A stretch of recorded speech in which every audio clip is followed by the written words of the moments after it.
In today's video, I'll give a couple of pointers when it comes to answering why HubSpot, and I believe there's an interesting opportunity here to link with their culture code for a considerably better answer. So the first strategy you'd want to consider in your own answer would be to think what's your core strength. And once you know what's your core strength, try to link that with the culture code. For example, if my core strength would be that I'm an extremely results-driven individual, I look in the culture code and there is a reference to such a behavior there.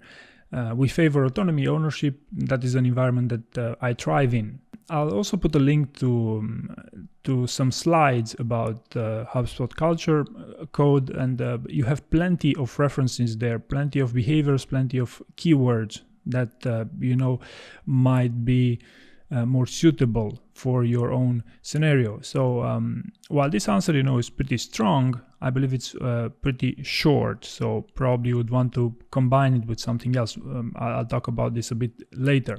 The second strategy you'd want to consider while answering why HubSpot is the classic, I know someone who works there and they said it's a great place to work, right? And since that person knows me and they refer me to the job, I believe this is a sufficient reason for me to apply for a role at HubSpot. So not all of you will have this option, but if you have it, I believe this is also something worthwhile mentioning. Again, as for the first, it is a good idea, but it's a very concise idea. So it's probably also why to want to combine this with more.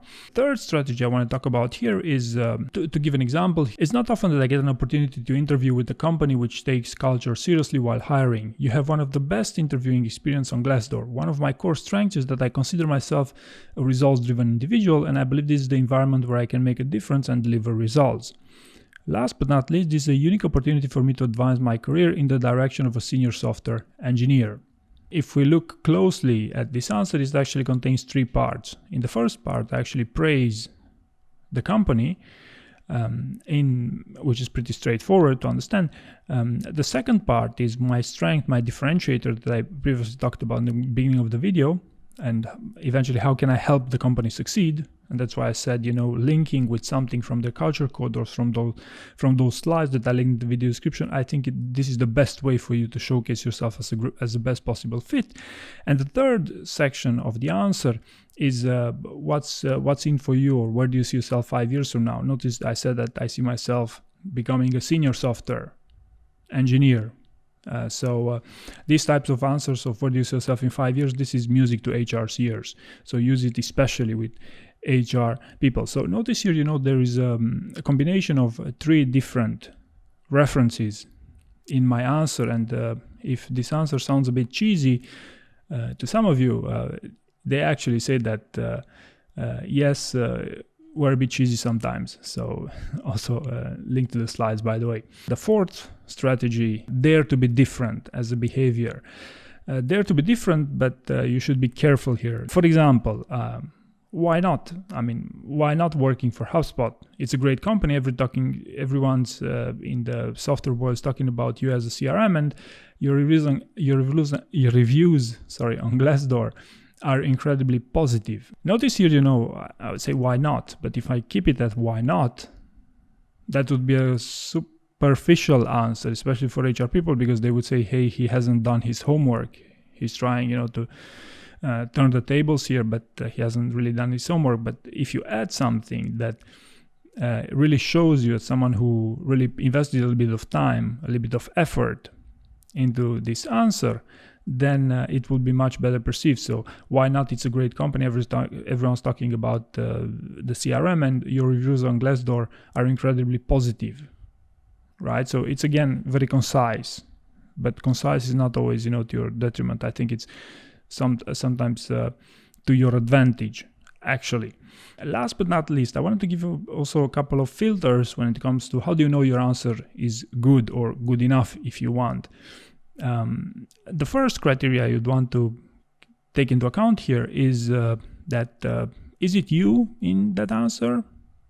So this is, especially for people who